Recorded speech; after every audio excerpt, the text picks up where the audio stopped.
Amigos de Conversaciones, un capítulo más en estas podcasts, en estas entrevistas que estamos realizando aquí en Radiorama de Chihuahua, Grupo Multimedia. Por ahí ya tenemos algunos capítulos. Este será el cuarto capítulo del cual estamos recopilando información de personalidades que usted ya conoce, ¿no? Personalidades chihuahuenses que viven en el recuerdo. No en el recuerdo de la gente, están vigentes, pero luego se nos salen un poquito ahí de ojo público, y eso es bueno también, ¿eh? Eso es bueno porque no siempre puede estar uno como al frente de la refusilata social y mediática, ¿no? En este caso. Y hoy el invitado, híjole, me trae tantos recuerdos buenos de mi niñez, mis primeras conexiones con la televisión. Luego le decía yo a un amigo que cómo uno va a estar lo que normalmente le llaman pirata, ¿no? Que, ¿cómo estás, pirata? Recuerdo el Canal 9 que empezó allá en los 90s, abría con un video de R.E.M., Lost in My Religion, y que es un video visualmente pues muy transgresor, ¿no? Es como un tipo son imágenes tipo pintura, no recuerdo quién es el director, si Michel Gondry o no recuerdo quién será, pero pues una banda de rock alternativo de Abilene, me parece, en el estado de Seattle, y con eso abría, ¿no? Con eso abría la transmisión es por ahí de las 9, 8 de la mañana, yo aún lo recuerdo, y pues hizo un impacto visual, un niño de 6, 7 años, y sí te sorprende. Y hoy el invitado pues fue estandarte de ese lanzamiento de ese Canal 9, y híjole, pues sin más ni menos, el señor Mago Fénix, Alfredo Ruiz. ¿Cómo está, Mago? Pues muy bien, aquí contento de estar este momento contigo y poder compartir algunas cosas con tu público, que seguramente es mucho, y además pues siempre listos para responder a las invitaciones de los medios. Agradecido porque aceptó la invitación. Por ahí estuvimos un poquito, hay dificultades para contactarlo. Fue gracias a Inge Rivera, que fue colaborador de los espacios del Mago Fénix, quien nos hizo llegar el número y se pudo concretar la entrevista. ¿Cuál es su segundo apellido? Lo iba a presentar, pero no sé ni pronunciarlo. Ok. ¿Qué onda? De ahí empezamos. Lo pronunciamos tal y como se escribe, que es Couganor. Couganor. Ajá, Couganor. ¿De qué origen es? Es de origen irlandés. Es irlandés. ¿Tiene raíces irlandesas? Por parte materna, sí es. Por parte materna. Ajá. Irlandesa generación. Bueno, pues déjame pensar, cuarta generación. Órale, cuarta generación, sí. Aquí en Chihuahua. ¿Dónde radicaron? ¿De dónde viene? Mi familia que vino de Irlanda, mis ancestros, pues, ellos vinieron a establecerse en Estados Unidos a la fiebre de oro en San Francisco, California, en 1847. Los gambusinos. Ahí anduvieron, sí, haciendo trabajo de minería, y posteriormente se vinieron a Chihuahua a lo mismo. Órale. A través de las generaciones, no la misma generación que llegó a San Francisco, pero las mismas generaciones fueron heredando los conocimientos y las técnicas de la minería de aquel tiempo y vinieron a explotar minas a Chihuahua. De esto, mi abuelo ya materno, ajá, él sí se ocupó de algunas minas aquí en la Sierra de Chihuahua. Que estamos hablando que es una de las profesiones más longevas. Sí, claro. Digo, yo no sé. Uno de los motivos por qué muchas regiones de nuestro estado fueron fundadas, ¿no? Por la minería. Sí, no, que se peleaban entre si Parralo o Chihuahua, ¿no? La fundación. Unas decían por el río y otros decían que por las minas de plata allá en Hidalgo del Parral. Pero pues está San Francisco del Oro, ahí enseguida de Parral, ¿verdad? Que también fue muy sobresaliente en la explotación minera. Entonces, pues sí. Yo creo que muchos de los que tenemos verdaderas raíces chihuahuenses, pues estamos relacionados ya sea con las minas o la ganadería, ¿no? Porque hay gente que se vino también por la ganadería. Pero en el caso de mi familia, que los ancestros eran irlandeses, otros ucranianos y otros españoles, como en la familia de mi padre, pues ellos venían a las minas. Órale, mire, fíjese saberlo. Nadie viene por el clima, seguramente. Seguramente no. No, y menos los inviernos, aquellos que ya por cierto están desapareciendo. Sí, pero esos fríos, yo me acuerdo cuando era niño y veníamos a Chihuahua de visita, eran unos inviernos terriblemente fríos y ya no, desaparecieron ahora con los cambios climáticos. ¿No radicaba usted aquí o porque me dice que venían? Sí, nací yo aquí en la ciudad de Chihuahua, sí, pero yo crecí en Tijuana y en San Diego, California.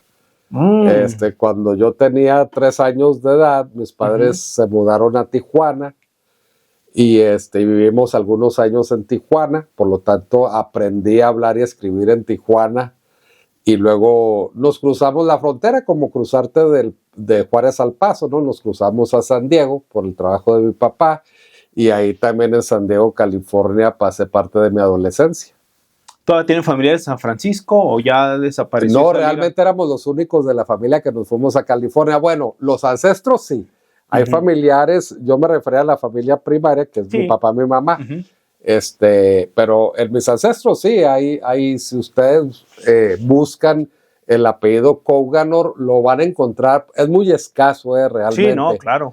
Aquí en toda América. Entonces, todos los Couganor que están en Estados Unidos, que no son muchos, desde aquellos tiempos, estoy hablando de los 1840 y tantos, todos son nuestros familiares y estamos en contacto, pero somos muy poquitos.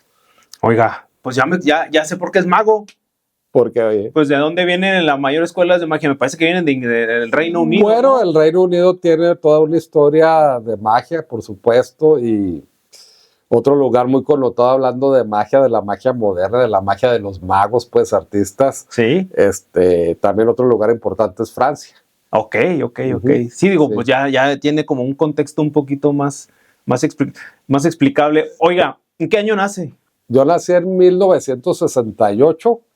Ok. En el Hospital Palmore a las 10:45 de la mañana aquí en la ciudad de Chihuahua. ¿Aquí en La Zarco? Sí, aquí en La Zarco. Ahí nací. ¿Y de dónde nace lo de la magia? Pues fíjate que en la familia no hay magos. Es más, no, solo en toda la historia familiar tuvimos un solo artista, pero él era un pianista. Ajá, casi como magia con los dedos. Sí, digo, era un pianista realmente impresionante, muy connotado, dio conciertos en distintos lugares del mundo, pero también es nacido aquí en el estado de Chihuahua. Pero es la única relación artística, mi tío y yo, y estoy hablando de un tío bisabuelo, era tío bisabuelo, ya murió hace muchos años. Pero realmente la magia me nace a mí como niño por curiosidad al ver a los magos en la televisión. De pronto quise saber si la magia era posible y empecé a investigar y fue cuando me involucré. Tenía yo 4 años de edad. Oiga, estamos hablando de 72. Sí. En Tijuana. Ya en Tijuana. ¿De dónde? Digo, ahorita es bien fácil. Quiero ser músico. Pues ya hay clases en video. Te metes a un tutorial a YouTube y ya estuvo. En 1972. ¿Qué onda? Sí, no, y de hecho siempre, digo, hasta que se inventó y dieron a conocer el internet y nos llenó de posibilidades para la absorción de conocimientos, antes era muy difícil aprender magia de fuentes profesionales. Entonces, obviamente yo de niño, pues empecé como aficionado a comprar trucos, a comprar libros de aficionado. Y ya cuando pasan los años, tendría yo 15, 16 años, ya estaba yo en la preparatoria, ahí empecé a estudiar la magia de otra manera, es decir, más en serio. Más o menos 1982. 81, 82 a los 15 años. Sí, más o menos, yo diría que en el 83. Sí, más o menos. Que ayuda mucho el hecho de que, no sé si ya estaba aquí o en Tijuana, no sé si en esos años. No, el interés ya como adolescente, cuando dije yo podría ser un mago profesional, fue todavía en Tijuana, pero todavía no estaba tan inmerso en la magia, andaba en la búsqueda ahora sí de una fuente profesional donde yo pudiese aprender. Y luego en ese inter precisamente nos regresamos a Chihuahua, a la ciudad de Chihuahua. Ahí yo ya tenía 16 años cumplidos. Y tuve la suerte de conocer a los magos de Chihuahua porque lo sabía. Entonces, ¿quiénes eran? En aquel tiempo eran muchos, pero voy a nombrar algunos. Uno era un mago que fue muy popular aquí que se llamaba Pipo Rivera. Su nombre era Fernando. El otro era Manuel Aguirre, conocido como el mago Joker. El otro era Marcelino, el mago Marcelino. Estaba el padre Mario Guerrero, que hasta la fecha seguimos siendo buenos amigos. Y 18 magos más. Había muchos magos en Chihuahua en aquel tiempo. ¿Cómo era la difusión con los magos? Bueno, los magos en su gran mayoría se dedicaban a hacer shows de entretenimiento infantil para piñatas. En aquel tiempo era muy de moda llevar magos a tu fiesta. Sí. Y eso duró décadas. Entonces todo el mundo tenía mucho trabajo. Iban los magos también a hacer magia a las empresas, a las escuelas. Entonces había un mercado muy abierto para los magos y por lo tanto muchos de esos magos sí vivían de la magia profesional, o sea, de la magia pagada, y algunos no, algunos eran aficionados pero con un muy buen nivel.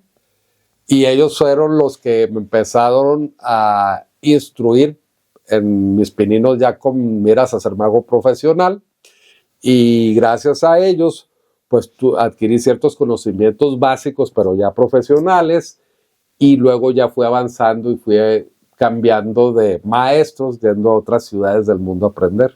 ¿Cómo accesa en 1983, estamos hablando de los 80s, cómo accesa ya a romper esa barrera? Porque a lo mejor, yo no sé si había escuelas de magia aquí o había como cursitos de ven aquí a la casa, porque me está diciendo usted, pues a las piñatas, pues sí, pero el niño Alfredo no era invitado a todas las piñatas de la ciudad. Claro. ¿Cómo era estar ahí como cuchillito de palo? ¿Cómo le hacían? Bueno, lo que se estilaba o usaba en aquel tiempo era convertirte en el asistente del mago. Órale, era chamba. Era chamba y no pagada, el pago era el conocimiento. Sí, claro. Entonces, no, sí, iba yo a todos los eventos que podía, cargarle las maletas a los magos y ayudarles en lo que se ofreciera durante el show. El chalán, ¿no? El chalán, literalmente el chalán, y así duré muchos años. Y qué curioso, ya nadie queremos ser chalanes. Todo el mundo quiere ser CEO. O yo, ¿cuántos van a estar a mi cargo? Y sí, digo, es parte de la humildad y del proceso, pues cómo se llega a erigir una profesión, porque quizás ahorita la gente lo vea como show, pero ser mago era una profesión en esos años. Sí, y era una profesión distinta a la que es hoy. Era una profesión, vamos a llamarle, sumamente comercial, porque la magia de ese tipo, la magia de los niños o para los niños, sí tenía mucha demanda el contrato. Había muchos salones de fiestas que hasta tenían magos de planta, ¿no? Y ofrecían su paquete de fiesta con los magos de planta. Las empresas, cuando empiezan en aquellos años a vislumbrarse la explosión de la industria maquiladora en Chihuahua, sí, ellos acostumbraban a llevar mucho entretenimiento para sus empleados también. Los súperes, como los que ya conocemos de aquí de la ciudad, también contrataban mucho mago. Entonces realmente la magia gozó de una gran popularidad en Chihuahua, la magia de ese corte, que nosotros la llamamos la magia infantil, es decir, la magia que está dirigida para los niños. ¿Cuántos, así como usted me nombra de sus maestros, debe haber un montón de aprendices como usted, pero a lo mejor no todos llegaron como a esas escalas a las que alcanzó el mago Fénica a llegar a esas escalas? Había mercado también de asistentes, había gente interesada en aprender magia. Sí hubo, cómo no, algunos de ellos siguen siendo mis amigos. Ok. Solo que optaron por otras profesiones. Ok. Ser mago profesional requiere mucha dedicación. Creo yo que si tú quieres, estudiar la magia en serio, sí, claro, la magia de alto nivel, la magia de impacto mundial, pues es como estudiar sin exagerar 3 carreras, ¿no? Son muchos años con mucho estudio, y es una preparación física, es decir, tienes que adquirir unas habilidades que no las vas a adquirir ni en 5 ni en 7 años, ¿no? O sea, es muy largo el proceso de formar a un mago bien capacitado, un mago que pueda estar en Las Vegas. Es una carrera demasiado larga y pues no todo el mundo está dispuesto a pagar ese precio. Y es mucha práctica. Es una práctica, yo tengo 57 años de edad y hasta la fecha practico mínimo 5 horas diarias. O sea, tengo 42 años practicando así, mínimo 5. Cuando voy a alguna parte del mundo importante, pues son 8. Sí requiere mucha práctica, mucho estudio. Vamos a devolvernos un poquito en el tema del niño Alfredo. Sí. Facilita mucho, me hablaba usted de los primeros intereses, de comprar trucos y demás, que ahí comienza uno. Facilita mucho el hecho de que uno tenga acceso a los Estados Unidos para adquirir ciertas cosas que a lo mejor en México no se daban, ¿o no? ¿Sí es un parteaguas? Sí, claro, definitivo. Hoy en día ya no, porque pues con la globalización puedes tener la posibilidad de comprar cualquier cosa en cualquier momento desde cualquier parte del mundo, ¿no? Eso cambió radicalmente, y no nada más para los magos, para el mundo entero. En aquel tiempo era muy difícil, si tú vivías, vamos a decir, en Yucatán, aspirar a ir a estudiar magia a Estados Unidos. Por supuesto, yo al ser norteño, al ser de Chihuahua, eso se facilitó simplemente por la distancia. Y eso me permitió en su momento finalmente estudiar donde era el sueño de todos los magos, que es estudiar en The Academy of Magical Arts de Hollywood. Okay. Ahí fue donde me convertí en un estudiante con miras a mago profesional, y ahí estuve bajo la tutela de un mago muy legendario, ya pasó a mejor vida hace muchos años. Su nombre es Larry Jennings, y con él estudié ya la magia de alto nivel. Oiga, bajo la tutela de él. Ok.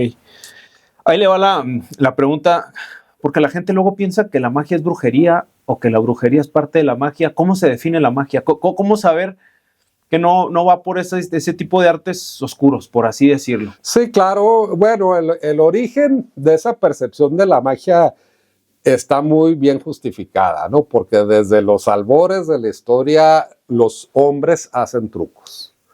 Y no olvidemos que el fuego era un truco, era el poder de los hombres primitivos, ¿no? El que podía producir fuego tenía un gran poder, y desde ahí el fuego empezó a verse como algo mágico. Okay. Que era ciencia aplicada. Que era ciencia aplicada, y a lo mejor técnicas muy simples, pero pues muchos hombres primitivos no conocían la técnica de producir fuego. Claro.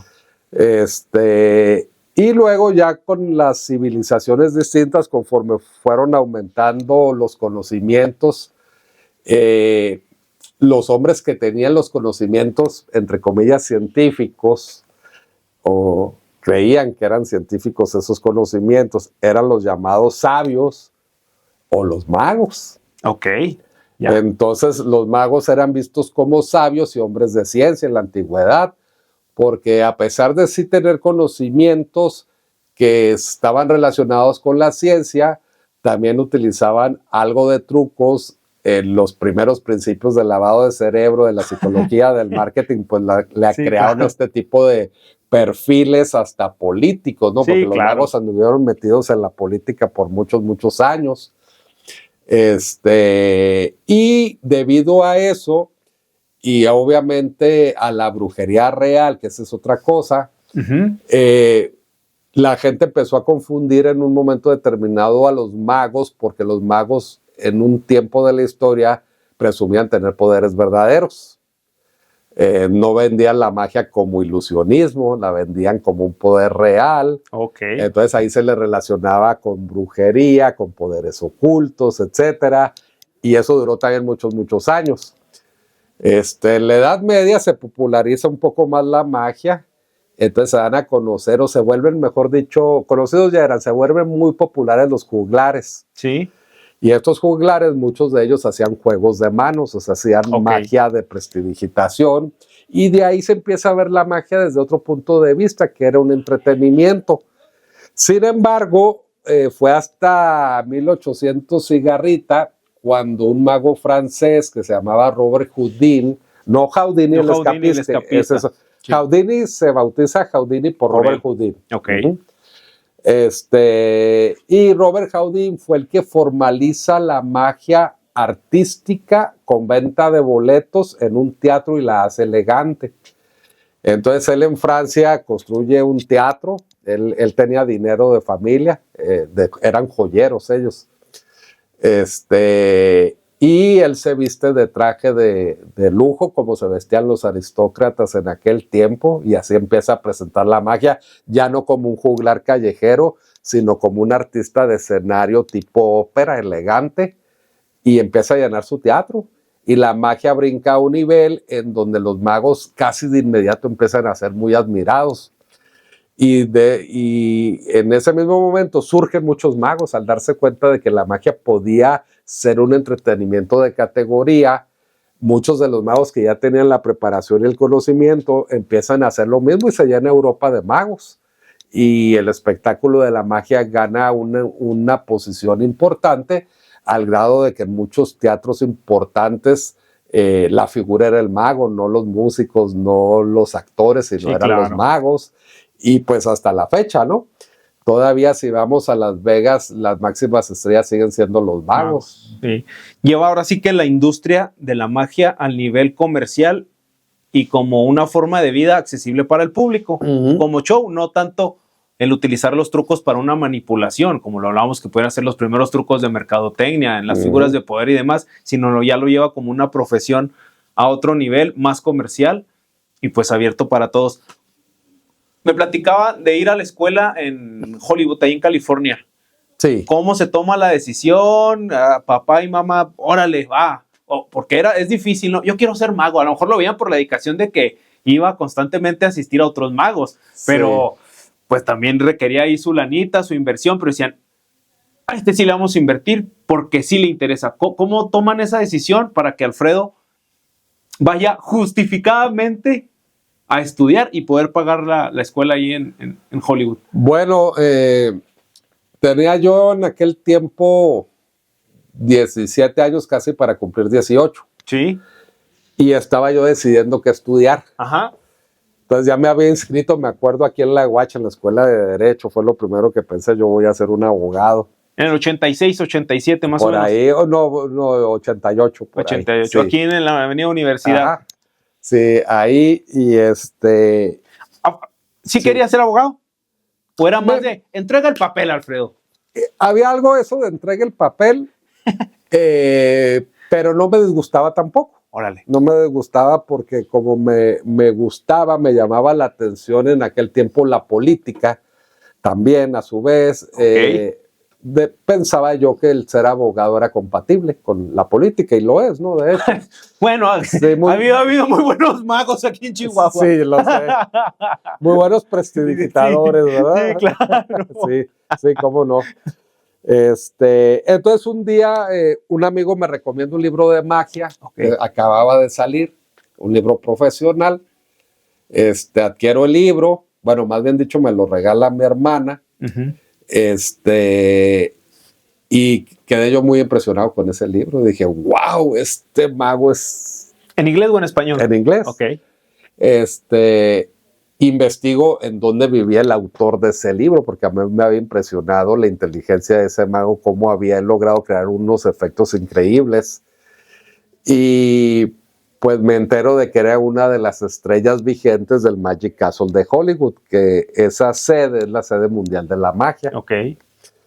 Entonces llamo yo, digo, oigan, ¿no me pueden dar el teléfono de Larry Jennings? Pues... me lo van a pasar, pero sí. Chance y pegue. Chance y pegue, pues me pega. Y en época del teléfono no celular, era era una llamada de larga distancia. No, con operadora. Híjole, ya veo el recibo, cómo se van enojados. Todavía no había la alada, era con operadora. No se enojaron en la casa. ¿Quién llamó a Hollywood? Yo creo que sí. Entonces, pues llamo y les digo para qué lo quiero y me dicen, ¿para qué necesita usted su teléfono? Pues quiero estudiar con él. Claro. Le llamo a él a su casa, hablo con él y le digo que soy un muchacho de 17, 18 años, que había quedado yo muy impresionado con el libro y me dice que sí, que él aceptaba estudiantes de distintas partes del mundo. Ok. Y luego me dice cuánto cobraba, porque él cobraba caro. Claro. Y ahí cobraba por hora, ¿eh? ¡Ah! No creas que te doy todo un día de clase por tanto, sino... Un semestre o 3 semanas, un curso... Sí, no, es por hora. Obviamente estaba totalmente fuera de mi alcance, absolutamente fuera de mi alcance. Entonces, aquí en Chihuahua en aquel tiempo había programas culturales desde el gobierno del estado de apoyo a artistas. Todavía los hay, más que cada administración va cambiando el nombre, que PACMI, que la beca no sé qué, que la no. Ya tiene rato. Había programas de ese corte, obviamente con otros nombres, y yo en aquel tiempo ya hacía shows para gobierno del estado. Sí. Órale. Entonces yo ya conocí al gobernador. ¿Quién era? Fernando Baeza Meléndez. Yo ahí apenas estamos hablando del 88, yo tenía 2 años de edad. Sí, don Fernando, y un día termino yo un show y le digo al gobernador, oiga, gobernador, pues fíjese que tengo esta oportunidad de ir a aprender magia literal con el mejor maestro del mundo. ¿Quieren mejores trucos? Pues ayúdenme a traer mejores trucos. Entonces, él fue el que me comentó, oye, pues sí tenemos unos programas de apoyo a los artistas, ve con tal persona, llego con tal persona y me dice, no, pues sí califica tu proyecto para esto, entonces vas a ir.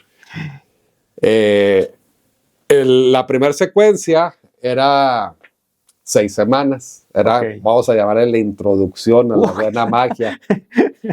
Ya se había acabado la beca en 6 semanas, en mes y medio. Terminándose la beca, que eran 6 semanas, esta persona, este maestro, me dijo, oye, pues ¿te vas a quedar unos días más en Los Ángeles terminando o ya te regresas a tu tierra, a Chihuahua? No, le digo, ya se me agotó el capital, ya me tengo que regresar. No, porque una cosa era la beca y el hospedaje, ¿qué onda? Y la comida. Pues tuve la suerte que, claro, yo me iba a quedar en un hotel, a una milla de su casa, 2 kilómetros. Pero ya cuando me conoció en persona, me dijo, aquí te quedas en mi casa. Entonces me salió gratis la estancia porque me quedé en la casa de él. Pues lo bueno. Era en casa de él. O sea, no era ni en otro, sin su casa. No, son clases muy privadas. Wow. Entonces, como la esposa estaba ahí, yo pienso que le caí bien a la esposa. Pues yo estaba chamaco. Entonces yo creo que era un chavo mexicano con muchas ganas. Ellos ya eran cincuentones los dos. Y la esposa fue la que le dijo, oye, pues dile que se quede con nosotros. ¿No tenían hijos? No tenían casados. Okay. Bueno, él no tenía hijos. Ella era segundo matrimonio de ellos. Okay. Ella tenía hijas, pero ya grandes, ya no vivían ahí, ya estaban casadas.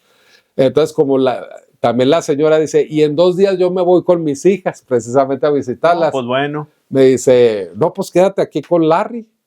Bueno, pues a todo dar. Y me quedo con él, termina la secuencia, y me dice él, oye, me gusta mucho tu estilo, cómo estás desarrollando la magia. Yo voy a seguir siendo tu maestro hasta donde tú quieras, pero ahora no te va a costar nada. Y en los próximos 8 años fue mi maestro sin pagar ya ni un 5. Entonces, tuve la suerte de absorber de él, pues prácticamente gratuita, porque nomás me cobraron las primeras lecciones. Y eso fue el gobierno del estado. Y eso lo pagó un programa cultural, correcto. Sí, claro. Y después, pues obviamente, él me presentó más magos. Me hice con el tiempo muy amigo de él hasta su muerte, ¿verdad? Claro, él era mucho mayor que yo. Él me llevaba de edad, déjame ver, como unos 35 años. Ya era un señor de 50 y tantos cuando yo lo conocí. Yo tenía 18. Y luego él me presentó con otros grandes maestros de la magia, que eran muy amigos de él también, y al ser presentado por él me abría puertas a adquirir más conocimiento de los mejores magos del mundo, porque, pues es alumno de Larry Jennings, eres mi amigo también. Sí, claro. Sí, y tuve oportunidad de conocer a estos personajes, pero obviamente aprender muchos de ellos, y a la vez con esa responsabilidad, ¿no? De ser un heredero de esa generación que ya se extinguió. ¿Cómo se da el hecho de que, papá, mamá, ahí nos vemos, voy a vivir en Hollywood porque voy a hacer esto? ¿Cómo logran lo que llaman vulgarmente el destete? Bueno, sabes que en aquel tiempo yo siempre fui muy independiente. Ah, qué bueno. Siempre viajé, siempre trabajé desde muy joven, o sea, yo producía lo que gastaba. Uh-huh. Y como no era estarme allá permanentemente, iba y venía, por decir, me iba 8 semanas, me regresaba 4, me iba 2 meses, me regresaba 1, iba y venía, o sea, Chihuahua nunca lo dejé. A excepción de cuando ya entro a la tele aquí, cambian un poquito las cosas, sin embargo, yo seguí hasta la fecha, sigo yendo ahí. Sí, lo he seguido ahí en sus redes sociales, que se está moviendo constantemente y demás. ¿Cómo llega lo de la tele? Porque una cosa era hacer magia, pero una cosa es en vivo, pero otra cosa es en tele y te tienen que ayudar, no sé, ¿verdad? Voy a decir, digo, yo con años que estuve en tele, pues también tiene que haber ahí la ayuda del productor y demás para ciertos ángulos y demás. Y luego hablarle a la cámara, esa es otra bronca. Y luego vas en tele abierta, pues más nervio. ¿Cómo nace esa invitación? Sí, fue una casualidad, ¿eh? Yo no lo busqué. Yo andaba en otro trabajo. Y el jefe de ese trabajo, que era una agencia de autos, me dice, oye, van a abrir un canal. Tú no debes de vender carros, pues si tú eres mago. Te voy a presentar con el director del canal, que es mi amigo, porque nos hicimos amigos porque vino a ofrecerme publicidad, un canal que va a ser un canal 9, que lo van a abrir dentro de un mes. Y la verdad a mí no me animaba porque yo en ese momento yo ya tenía todo un proyecto en Los Ángeles. Sí, claro. Sí. Iba y venía. Iba y venía y ya tenía yo abrí una puerta muy grande. En ese momento yo había abierto una puerta muy grande. Tan grande que te digo, el que ayudó, no el que lo hizo, no puede ser que lo hizo, pero el que ayudó en gran medida a lo que es Copperfield hoy en día era esa persona. Y a mí me dijo, vente para acá. A ver. Sí. ¿El productor tenía que ver algo con David Copperfield? ¿O cómo estaba la onda? ¿O se basaron? Ok, no. Hay un señor ¿Sí? que se llamó William Larsen. Okay. Él era el dueño de la sede hasta la fecha abierta y sigo trabajando ahí del Magic Castle y la Academia de Artes Mágicas. Que está en Hollywood. Ajá, es el lugar más importante del mundo de magia. El dueño, el fundador, ayudó a Siegfried Roy, a los de los Tigres de Las Vegas, a Copperfield y a Laz Burton a hacer esas figuras, ¿verdad? Él contribuyó mucho. Y a mí, cuando él me ve hacer magia por primera vez en Hollywood, en su lugar, me llama luego y me dice, Fenwick, si sabes quién soy. Le digo, claro que sé quién eres, ¿verdad? Por supuesto. Él ya era muy grande, ¿verdad? Era un hombre, yo creo, de 68 años, y yo era un chavo. Y me dice, vente a vivir a Los Ángeles. Yo te voy a hacer así como a ellos aquí. Entonces yo me regreso a Chihuahua con esa gran oferta. Y claro, lo único, yo me había metido a vender carros para ganar una lana y llegar y poner un departamento allá y ya vivir allá. Pero en ese inter fue cuando cae la propuesta del Canal 9. Sí, antepuso ahí un poquito. Sí, cae esa propuesta del Canal 9 y en ese justo momento muere mi padre. Entonces mi mamá se queda viuda aquí en Chihuahua. Y dije, se me hacía muy mala onda irme y mi mamá viuda y etcétera. Sí, la situación familiar no ayudaba. Ajá, no era la mejor. Entonces yo le hablé a William, a Los Ángeles. Dice, le platiqué toda la verdad. Y me dice, no te preocupes, estás bien chavito. O sea, entonces nos esperamos unos 2, 3 años que vas a tener 23, 24. Y dice, vas a hacer un mozalbete todavía. Dice, entonces quédate allá, pero sigue viniendo a actuar intermitentemente. Y fue lo que hice, o sea, me presentan a Inge Avendaño el Canal 9 y me dice, oye, sí necesito a alguien como tú para un programa infantil. Ahora le dije, no me molesta un programa infantil, al contrario, la magia es padre para los niños. Le digo, pero ¿sabe qué? Voy a estar nomás 4 meses, porque yo dije 4 meses y ya me voy a Los Ángeles, porque yo traía ese proyecto muy fijo. Y me dice él, está bien, y ya que anda el programa, vamos metiendo una conductora o conductor del mismo corte que tú, aunque no sea mago, y hacemos un fade out poco a poco, y que la otra persona se quede con el programa. A mí me pareció perfecto, me ofreció muy buena lana, la verdad. Siempre en el 9, yo te voy a confesar que es difícil que a alguien le paguen lo que me pagó el 9 a mí. Fueron muy bondadosos. Sí, de televisión local. Sí, pero muy bondadosos. Con decirte que yo ganaba más que un director de noticias, ¿ok? Yo era el que más ganaba después del director. Digo, que seguramente pusieron en la balanza el hecho de, mira, con quién iba a trabajar, dónde vengo a trabajar, y no por demeritar, sino la situación, pues lo llevó a tomar esa decisión, pero usted ya estaba prácticamente a lo mejor hosteando algún tipo de show en Las Vegas. Sí, con un productor que después llegó, ¿verdad? Después sí, no, claro, en Las Vegas. pero pues yo creo que debieron de haber puesto en la balanza de pues una situación, no es que no quisiera, sino pues lo está llevando aquí y no que está perdiendo, porque todavía ni lo ganaba, pero pues a lo mejor se estaba yendo por el río ahí dentro de las manos, el agua. Sí, estaba haciendo un proyecto importante a un lado, ¿no?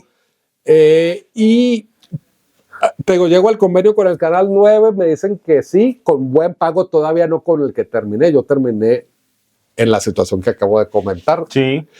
Pero al principio era un pago decente que a mí me alcanzaba para mi proyecto, ¿no? De 23 años, digo. Sí, ahí todavía tenía 20. O sea, porque en el 9 duré 5 años. ¿Qué necesidades pudo haber tenido? Exacto. Exactamente. Nomás la vagancia, ¿verdad? Sí. Y para eso el dinero se va más rápido. Para eso se va rápido. Y empiezo en el 9 y sorpresa, un rating. No. Se reventó el rating. Sí, en una semana, fíjate, yo yendo en una, me di cuenta que era ser conocido en una semana, porque voy en una, yo no sabía, o sea, porque como la primera semana estuvo muy apretada de la producción, estar haciendo ajustes, yo no salí a la calle porque estábamos ajustando todo. Porque empezamos muy de pronto. Desde el momento que me contratan ya estamos al aire a las 3 semanas, ¿no? Apenas alcanzamos a hacer la pequeña escenografía que había, etcétera. Sí, cómo no. Y en la primera semana fue de puros ajustes. La verdad, el Canal 9 tenía gente muy capacitada en producción, gente ya de mucha experiencia, y también tenían un equipo de gente nueva, pero muy fresca, con muy buenas ideas, que todos ellos me ayudaron. Pero a la semana ya teníamos 700 llamadas al día, nomás por el programa. Era una locura. Y obviamente eso se tradujo de inmediato en patrocinadores. Claro. Entonces empieza el Canal 9 a tener un buen ingreso gracias al programa. Y pues ahí se dispara todo y se convierte el rating realmente en un fenómeno de demanda de patrocinadores por los espacios, de demanda de los mismos espacios, que era un programa infantil, ¿sabemos? Sí, claro. En la tarde, ¿no? En la tarde a las 4. Sí, cómo no. Pero hasta los políticos, en lugar de querer ir al noticiero, que teníamos un noticiero muy prestigiado, porque era muy honesto ese noticiario, querían ir con el mago. Todo el mundo quería salir con el mago porque ahí sí te veían. Sí, claro. Te veían mucho, ¿no? Sí, claro. Ahí estaba la papa, ¿no? Para todos. Yo no ayer que estaba pensando en la noche que íbamos a tener la entrevista, no recuerdo ninguna figura en Chihuahua, en televisión local, que generara el impacto que usted generó en ese tiempo. Realmente no recuerdo a alguien, quizás pudiéramos hablar de Omar Chaparro, pero era de radio y después de radio brincó a tele y fue televisión privada, pero no sucedió el fenómeno aquí. Sí, no pasa. Y aquí para que algo pegue en Chihuahua, conociendo el mercado, es de lo más difícil, siempre lo he dicho, cómo trabajar con esa carga y también cómo no ser observado, o la fama, digo, ahorita es distinta la cuestión de la fama, pero pues también te tenías que cuidar mucho, ¿no? ¿Por qué? Porque es el mago, porque es infantil. Uy, sí. Y porque si lo vieron ya pasar así un rojo, este es un delincuente. Sí, ¿Cómo le hacía ahí el mago? Me pasaron 1000 cosas, ¿no? Porque obviamente la gente te etiqueta, ¿no? Claro. En este caso es alguien que le habla a los niños para empezar, ¿no? Ya, desde ahí ya. Y como le habla a los niños, tiene prohibido hacer muchas cosas, ¿no? Sí. Por decir. Pero pues yo era un chavalo. ¿No lo entendemos? 20 años. Sí, 20 años. Claro que me gustaba ir a los bares, me encantaba ir a los bares. Claro que me encantaban las muchachas como a todos los muchachos, claro. ¿No? Y no tan muchachos. Y no tan muchachos, ¿verdad? Porque hay unos chavorrucos que todavía les gustan las muchachitas, claro, ¿verdad? Claro. Entonces, claro, a veces me acuerdo un día que estoy en un bar en el Chihuahua Charles, que ya no existe, pero era el bar de moda. Y y hay una señora regañándome que por qué andaba en un bar yo y que no sé qué, qué onda con los niños. Y le dice a otro joven muy enojado, señor, ¿y dónde ven niños aquí o qué? Pues el mago tiene, en aquel tiempo tenía yo unos 22, ya había pasado tiempo. El mago es un muchacho joven y tiene todo el derecho de estar aquí. Como cualquier ser humano. Bueno, pues era un agarrón el muchacho y la señora, y luego ya todos los muchachos en contra de la señora, todo el mundo me defendió, y la señora se tuvo que tirar del lugar, ¿no? Sí, y así pasaban cosas, o el tránsito que te quiera agarrar y parar porque eres tú, ¿no? ¿Pero qué le decía usted de la multa? Preste la multa y luego se le escondía. Ándale, esto es magia. Me la tiraba la manga. No, pues te pasan las dos cosas. Hay quien, cuando te reconocían, te daban oportunidad, sí, claro. ¿Verdad? O al revés, yo me fregué al mago Fenique. Entonces ensañaban. Llegaba con la multa a la comandancia. Sí. Miren a quién multé. Sí, no, o hasta detenido. Me llevaron en 2 ocasiones injustificadamente. Sí, sucede. Sí, pero bueno, digo, hay veces que no pasa nada y a lo mejor sí está más que justificado que te lleven y tienes suerte. No, somos humanos. Sí, somos humanos. Es parte de. Es parte de, pero bueno, la pasé muy bien, realmente sí tuvimos una penetración muy importante que duró 5 años hasta que me fui. Yo decidí irme del canal.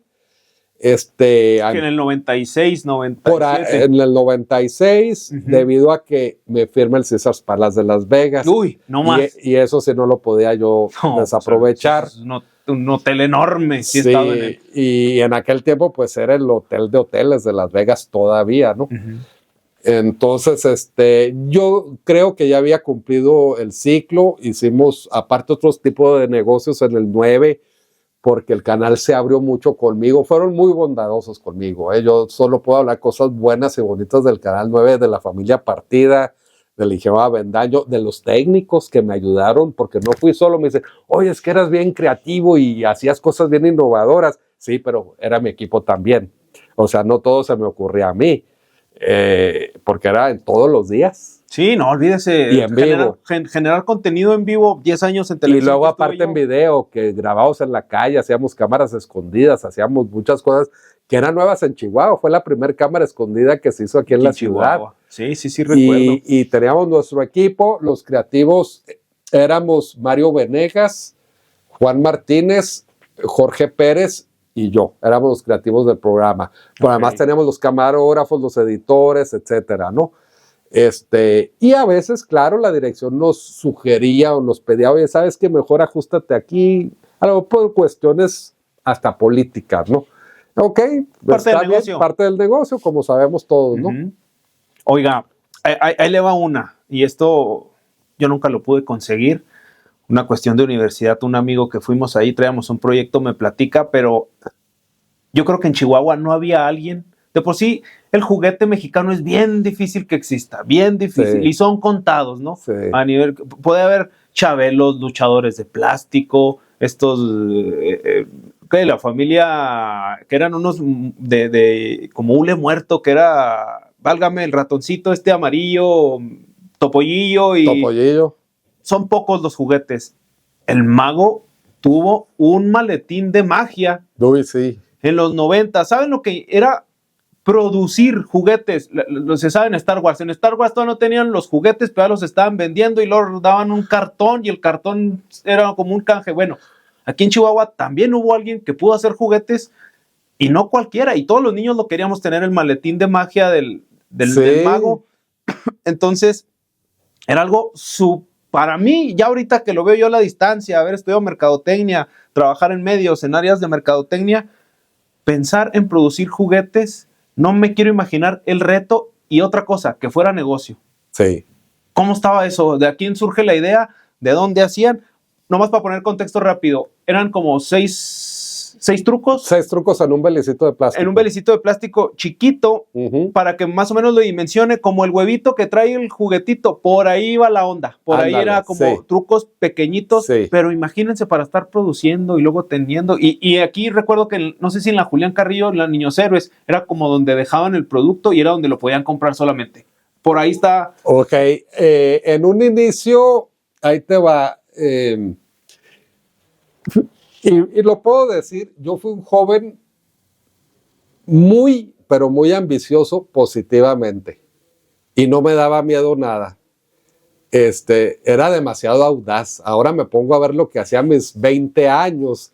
Y a veces hay hombres de 40 que no se atreven a lo que yo me atreví en su tiempo.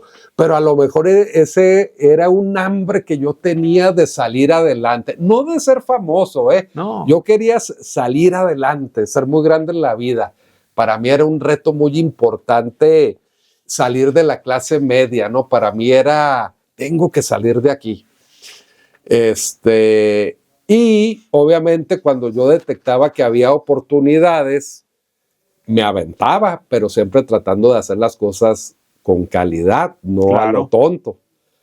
Cuando yo decidí ser un mago, dije, yo tengo que competir con lo mejor del mundo, no con lo mejor de México. Y en todo lo que yo hacía era así, tengo que competir con el mejor. Yo soy puedo decir, tengo 1000 defectos, solo tengo a lo mejor una virtud, que soy enfermamente competitivo. Yo soy una persona muy competitiva. Yo no puedo perder. Y lucho hasta el final. ¿Okay? No, está bien. Sí. Y he perdido 1000 veces, claro. No, claro, es parte pero he luchado hasta el final. No me rajo, pues, no, como se dice. Si no quieres perder, no entres al juego. Exacto. Ahí estate sentado, pero no opines. Y vas a jugar 1000 veces, pero con que ganes 2 que valgan la pena. Con eso hay, ¿no? Claro. Bueno, entonces lo de los juguetes, cuando ya empieza toda esa popularidad en la ciudad, llega un muchacho también ambicioso, positivamente hablando, y emprendedor, era el dueño de una fábrica de juguetes. Ok. Luis Juárez se llama. Y tenían ellos, junto con sus papás, una fábrica de juguetes Centauro, así se llamaba. Centauro. Ajá, aquí Sí. en nombre de Dios. Sí, por ahí llegué Sí. a la de inyección de plásticos, ¿no? Ellos son. Sí, llegué a estar ahí. Entonces llega Luis y me dice, oye, Mago, queremos sacar un figurín tuyo, o sea, el Mago Fenique en monito, y estamos seguros que se va a vender un chorro y que no sé qué. Y a mí la verdad se me hizo así como que yo un monito, no me gustó la idea, ¿ves? No lo encontré muy comercial, pues, el venderles un muñequito. Sí, pues, ¿qué animación va a tener? Exacto. Pues yo nomás así parado, ¿no? Ajá, o qué uso le van a dar a los niños, pues tenerlo ya como un llavero, ¿no? No sé. Entonces dije, déjame pensar qué podemos hacer, pero sí me interesa hacer algo más. Entonces se me ocurre el maletín. Ok. Entonces le digo yo a él, oye, ¿qué te parece si hacemos un belicito, hacemos los trucos de magia y luego hacemos concursos en el programa y creamos magos chiquitos? Sí, claro. Y construimos todo un rollo para que se venda el maletín. Excelente. Le gusta mucho la idea a él. Le comento yo a mi director del canal y me dice, ¿sabes qué? Qué buena idea, hay que hacerlo. Entonces, para no hacerte el cuento largo, empieza el proceso desde hacer los moldes, porque pues no existía nada. Y esa prueba y error, y es echar a perder material en la inyección de plástico. Y todo absorbido por la fábrica. Pero la fábrica en aquel tiempo no estaba cruzando por su mejor momento económico. Tenían, creo que algo ahí como una deuda, una hipoteca con el banco. Estaban apretados, pues. Y yo, pues, era parte de la responsabilidad, ¿no? De hacer que el negocio funcionara. Para no hacerte el cuento largo, un día llega Luis, íbamos a lanzar el producto en diciembre. Nos preparamos para que fuera un producto navideño. Claro. Muchos meses antes, 8 o 10 meses antes. Me dice Luis, ya Alfredo, ya está listo todo, ya está producido, pegado, calcamonías, listo para surtir. Para esto habíamos hecho ya un convenio con las tiendas Oxxo para que fueran los distribuidores. En aquel tiempo, no sé ahorita cuántos Oxxos habrá, pero en aquel tiempo había como 110 Oxxos, ahorita debe haber 200, 300, no sé. O más. O más aquí en Chihuahua. Más ¿no? Ahorita los que salgan la entrevista ya se construyeron dos, ya como 3 o 4. Sí, exacto, exacto. Entonces, bueno, le digo, ¿y cuántos estuches hiciste, Luis? Y me dice, pues hice 50,000, imagínate tú. Y yo, se había hecho un estudio de mercado en donde nuestro target eran 100,000 niños, o sea, 100,000 clientes potenciales. Sí, claro. Pues se aventó la mitad, era demasiado. Claro. Nada garantizaba que ni siquiera se fueran a vender 1,000. ¿Qué iba a hacer el mago con tantos maletines ahí en los cuartos de la casa, no? Entonces, me acuerdo que me lleva ahí a la fábrica y yo no podía creer cómo se ven 50,000. Era una cosa monstruosa, monstruosa. Me imagino. Son techos muy altos ahí en la fábrica. ¿cómo no? Cajas así de cartón llenas de maletines hasta arriba, hasta el techo. Era una locura. Y dije, my God, ¿qué vamos a hacer si no se vende? Porque pues yo había sido el de la idea. Imagínate, dije, entonces me sentí muy responsable, obviamente. Claro. Por el sonido. No hay cuidado. Y pues empieza la distribución en el Oxxo. Dije, híjole, que se venda, que se venda. Para eso el canal todo el apoyo, comercial todo el día. Tas. Es la única forma. Sí. Y creo que produjimos muy buen spot. Ese me lo hizo Jorge Pérez, me acuerdo, muy buen spot del maletín. Jorge Pérez es de Espoteo. Él es. Sí, cómo no. Él participó directamente en todo lo que fue el Mago Fenique. Él es parte de el éxito de lo que fue el Mago Mucho Fenique. tiempo hizo los comerciales para la cadena El Súper. Correcto. Él es buen compañero y buen amigo. Sí, y muy buen productor, muy creativo. Bueno, pues me dice Luis, ya surtí todos los Oxxos ahorita en la mañana. Todos ya tienen por lo menos 30, ¿no? Una caja. En una caja grandota venían 30. Sí. Entonces, vamos a ver. Y yo, bueno, pues vamos a ver. Entonces, en la noche, como a las 7, 8 de la noche, le digo a un amigo que era otro de los productores, él tenía una van. Ajá. Y ahí nos íbamos a dar la vuelta en la van. Entonces, vamos en la van y nos hacía falta Coca-Cola yo tomo pura Coca Light desde siempre. Le digo, ¿sabes qué? Necesito una Coca Light. Ok. Y me bajo al Oxxo a comprar la Coca Light. Se estaciona Mario ahí afuera del Oxxo. Y gente cola comprando el maletín. Entonces ya cuando vi, canijo, yo ya no quise entrar porque pues era yo, sí, ¿ves? No, y ahora fírmelo. Sí, no, o sea, me dio como pena a mí, todavía era un poco tímido. Pues es que luego uno piensa que la gente lo tiene como en otra estima, porque uno a lo mejor dice, pues esto es lo regular para mí, pero realmente ya cuando va conociendo uno a la gente o el mercado dices, oye, ¿en qué buena estima me tienes? Digo, sí. Porque la gente sí se crea una figura en la mente de las personas y luego uno tiene miedo a eso, de que lo rechacen o que venga el plastiquito salido o cualquier otra cosa. Hay miedo, es natural, pero pues no me quiero imaginar el revuelo que se hubiera hecho ahí. Sí, entonces le digo a Mario, oye, vamos a otro Oxxo. Y llegamos a un Oxxo, ahí no vemos cola. Le dije, aquí compro la soda. Y me bajo y le digo, oiga, no tienen los maletines, que no le surtió. Usted es el mago, ¿verdad? Se acabaron ya todos. Súrtame de nuevo.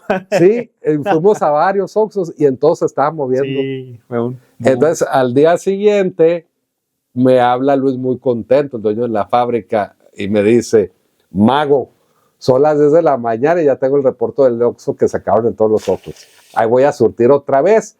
Ya renté otro camión porque se hace que no nos vamos a dar abasto en la surtidera. En la distribución. Efectivamente, nosotros recuperábamos, es decir, la fábrica no perdía dinero si vendía 20,000. Ok. Con eso ya lo demás lo podíamos hasta tirar y no hay problema. Ya no había pérdida para la fábrica. De toda la producción. De toda la producción. Ok. ¿Y cuántos hicieron? ¿500,000 dijo? No, 50,000. 50,000, ok. Había 30,000 ahí volando, por así decir. Ajá. Pues al llegar el 24 de diciembre, que era Navidad, Nochebuena, ya se habían desplazado 38,000, casi. Ya, volver a otra producción. No, pues nos quedaban 12,000.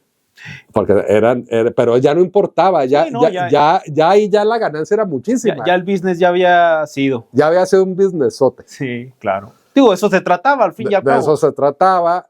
Entonces, al final, pues resultó muy buen negocio para todos, para la fábrica. La fábrica pudo salir adelante con las broncas que traía. Pero fácil. Sí, no, claro. Después viene un juego de geometría, me parece, ¿no? Lanzamos de todo ya después. Yo recuerdo el juego de geometría porque pues era llevarlo a la escuela y presumirlo, yo traigo el del mago y demás. Nos dimos cuenta del potencial que había en el plástico, ¿no?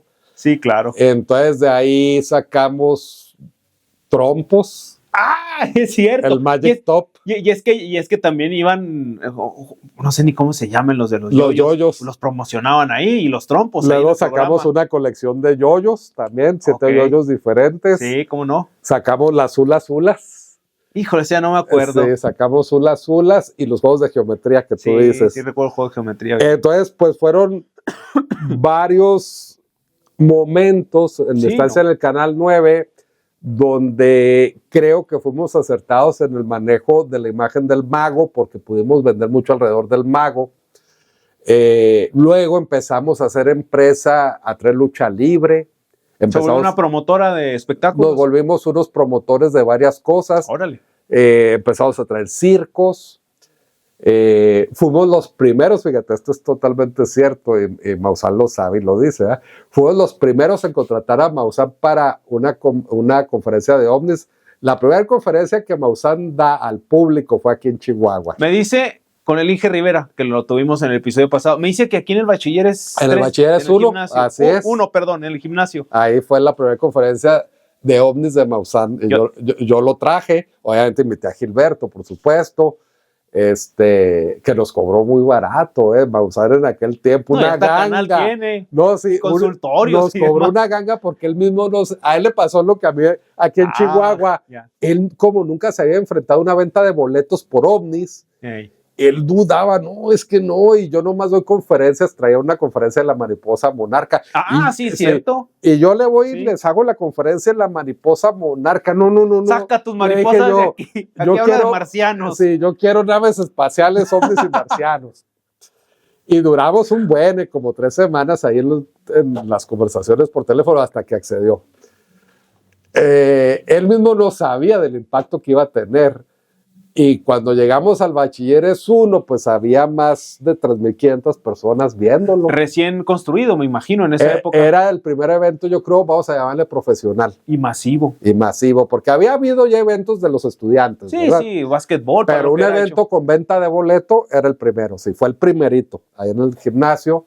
Está nuevecitito, Sí, muy bonito. Claro. ¿Qué sería? 94, 95 más o menos. Yo creo que por ahí sí. Sí.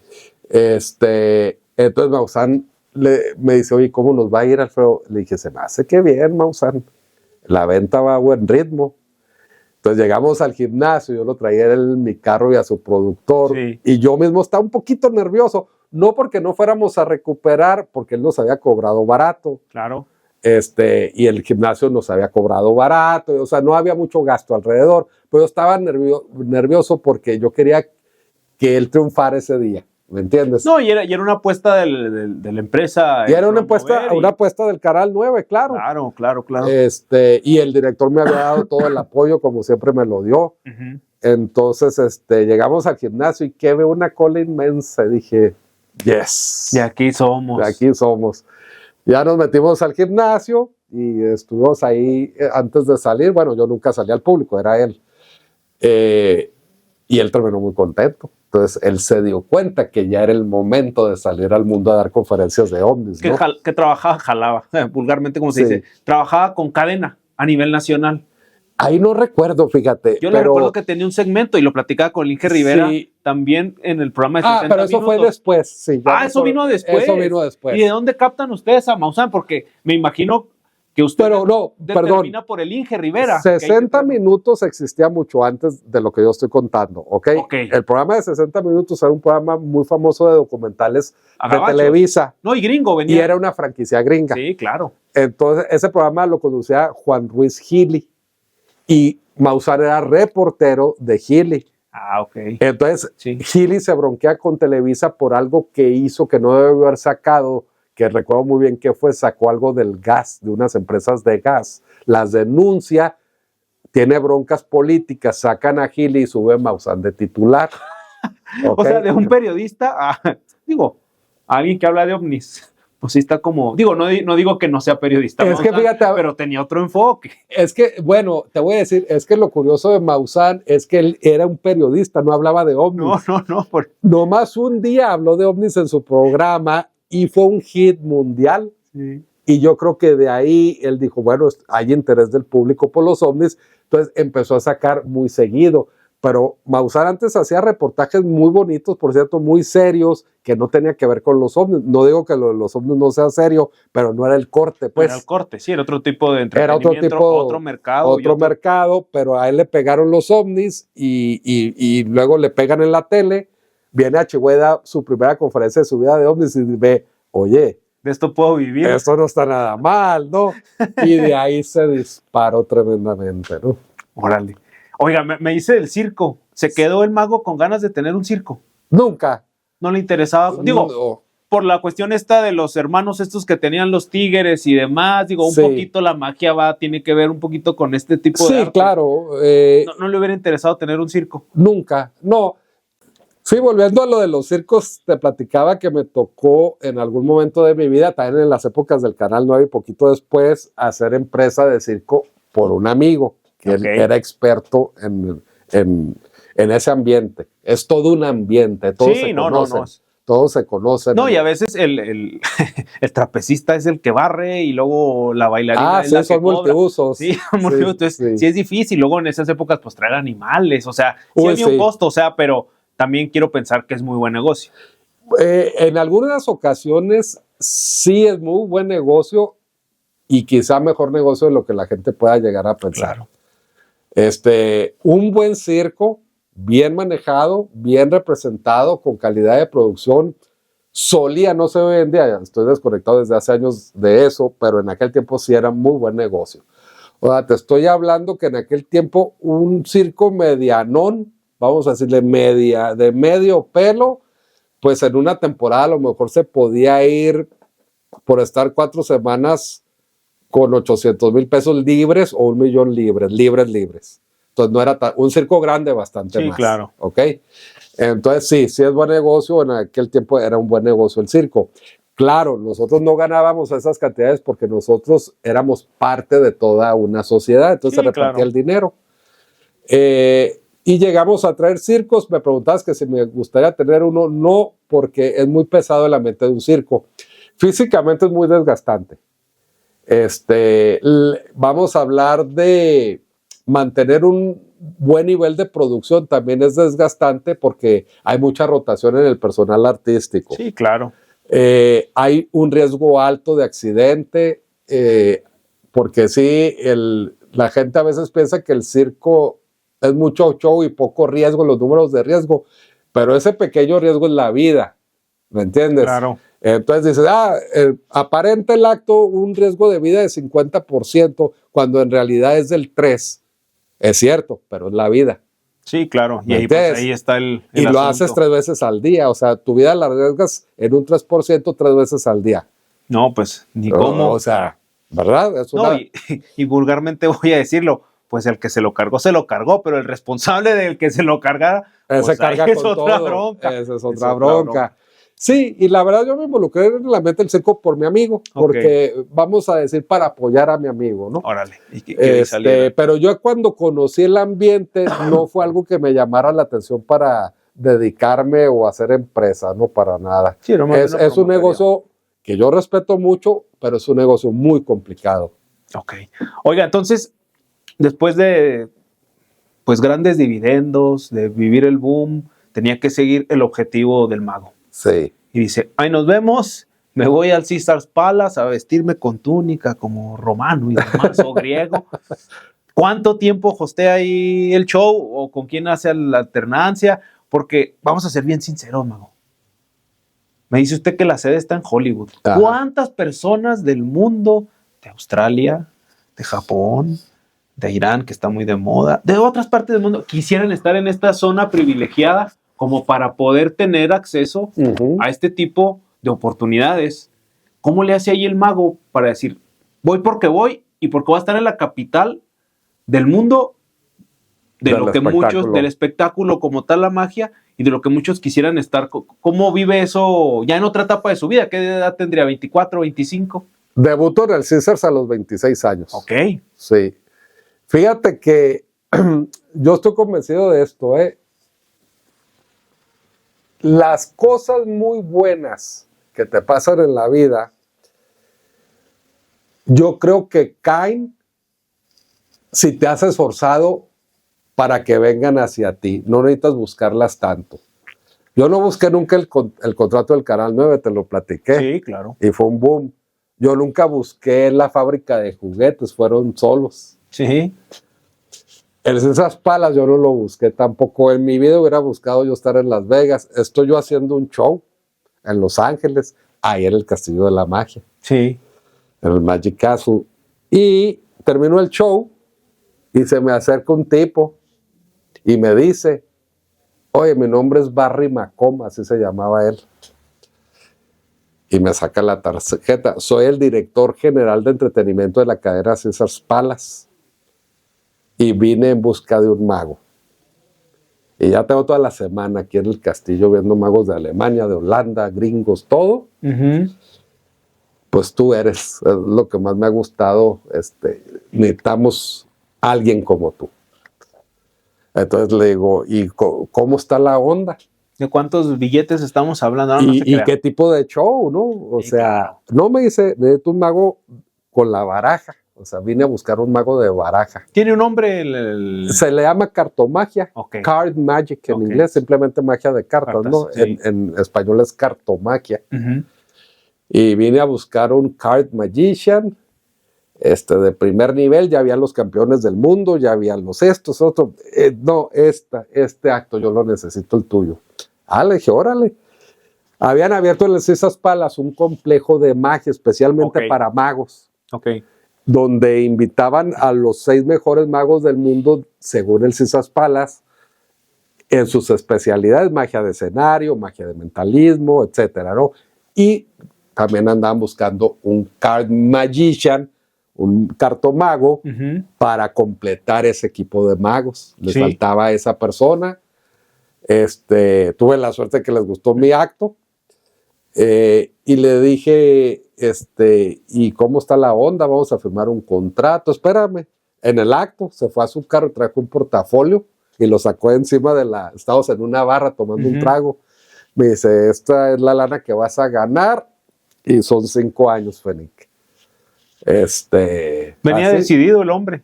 Sí, venía O decidido. sea, iba por el mago. Sí, porque le faltaban 3 meses para inaugurar el lugar. Entonces ya tenía que tener todo su elenco. Ujú. Y anduvo por todo el mundo buscando el elenco. Y pues firmó el contrato y ya lo demás es historia. Estuve ahí 5 años hasta que terminó el complejo de magia porque, claro, iba y venía, no creas que era... ¿Qué días tenía show? Ok, yo me estaba 4 semanas Ok. y me regresaba 2. Ok. Y eso fue 5 años, ¿ok? Ir y venir y venir. Ganaba verdes y gastaba pesos. Así es. Hombre, qué sabroso se oye eso. Ya llegó un momento que Las Vegas ya yo estaba también hasta el gorro. A eso iba. Sí. Es bien difícil Las Vegas porque es una ciudad bien curiosa. Puede ver una persona en chanclas y luego puede venir alguien muy elegante en el mismo horario, en el mismo hotel. Sí. Entonces es difícil detectar el día de la noche. O sea, es pesado el ambiente, Sí. no es para cualquiera estar ahí. Si en Las quieres Vegas. vivir en Las Vegas, como vivíamos muchos artistas y los que viven hoy en día, necesitas divorciar el show de la vida diaria porque si no te vuelves loco. Ok. Entonces, yo iba al show y me regresaba a una vida diaria. No creas que me salía ahí a los casinos otra vez y no. Yo Me llegaba desconectaba. 1 hora antes de salir a escena, terminaba mi show, arreglaba mis cosas, ahí nos vemos, turistas y luces de Las Vegas. Y yo me regresaba a vivir una vida normal. ¿Ahí vivía en Las Vegas o vivía Vivía en Las Vegas. en Henderson? ¿Hay de otras No, ciudades? ahí muy cerquita del strip, vivía yo a 3 cuadras de Ok, la zona ahí en el hotelera. Ok. Ahí nos hospedaban, de hecho, el hotel. O sea, uno no escogía donde ellos te ponían en un lugar. ¿ok? Era un departamento. Era un depa, muy padre, por cierto. Porque también tiene que ver mucho el hecho de que vivas en una casa, pero no tengas las bondades de una casa o en un edificio. Digo, a lo mejor va a decir, nah, todos queremos vivir en edificios. No, pero sí sí hay una diferencia entre vivir en una casa con su baño, con su cocina, Claro, baño, sí. a estar viviendo como, puedo comer todos los días yo en la calle. No es cierto, también No, a veces no, los no. frijoles. Te Los cansas frijoles de eso. de Loya son muy buenos. Exacto. Sí. Había ahí algo en la vida diaria, en la cotidianidad. Digo, al inicio, pues todo es vida y dulzura, pues estoy nuevo, pero ya al tiempo dices, no, ya estoy, ya. No, la verdad sí es muy cansado. Mira, a nosotros nos tenían departamento con todas las comodidades, cocina, sala, recámara, tele, cable.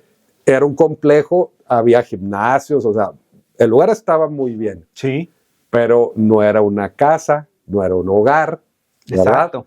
Entonces yo vivía solo, mi esposa me iba eventualmente a Ujú. verme o a estarse ahí unos días conmigo, pero la soledad era grande. No. Y aunque haces mil amigos, porque a todos los de los shows, aunque no sea tu show del Caesars, que a los del Velayo, que a los de enseguida, los patinadores, las bailarinas, terminas conociendo a todos los artistas. Sí, claro. Porque nos juntamos, ¿no?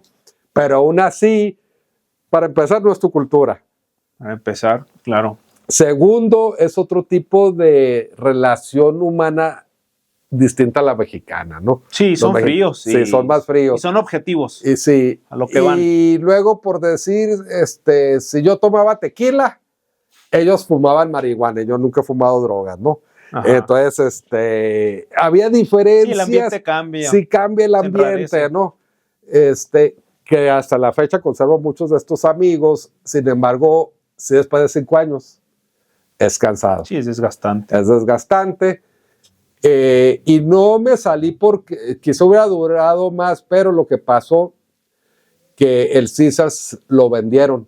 Ok, cambió de dueños. Cambió de dueños y lo compró otra empresa que fue la que puso a Celine Dion. Ok. Celine Dion duró muchos años. Entonces, esta empresa nueva saca a los magos y meten el show de Celine Dion y ahí salimos todos al mismo tiempo. ¿eh? Nos dijeron, se acaba el Caesars dentro, creo que nos dieron como 8 meses. Ujú. En 8 meses, para que agarren la onda que aquí el jale ya se acabó, vamos ahí mismo, vamos a reconstruir aquí porque es el show de Celine Dion y que no sé qué. Entonces nos prepararon bien y todo, ¿no? Pero dije, ay, qué bueno, ya, o sea. Había ofertas para quedarse en otro casino. No había nada porque no quería saber yo ya nada. El mago dijo, no, que me lleguen ofertas. No, me quiero ir para Chihuahua. Fue mi representante, porque en ese entonces ya tenía yo un representante. Ajá. ¿Americano? No, mexicano, okay. Pero... trabajaba allá. Trabajaba allá, okay. Pero era mexicano. Y me dice, oye, no, pues ya te tengo unas citas acá y acá, vamos a movernos para que no te quedes sin chamba, a dos les interesas mucho, van a ir a ver tu show y que no sé qué, ya hasta nos quedamos en Las Vegas. Le digo, forget it, olvídalo, no quiero saber de Las Vegas un segundo más. ¿Cómo? Me hubiera sorprendido. Si en vez del strip, yo quiero pasar por la Niños Héroes, a ver a la gente cuando quiero ir a comer tripitas y todo. Claro. Y quiero ir a las Tortugas y ir a los Orientales. A las Aguacatosas. A las Aguacatosas y al señor Camarón y a donde voy todavía, ¿no? Y le dije, no, ya. Le dije, dame chance, la neta, en muchos años. Así le dije, en muchos años no quiero regresar. O sea, fue suficiente. Sí, claro, vivió la experiencia, se logró el objetivo. Se logró. Traía yo aquí inquietudes en una participación porque fue en el Inter donde Reyes Baeza se hace candidato a gobernador y él era mi amigo. 2004, 2005, por ahí.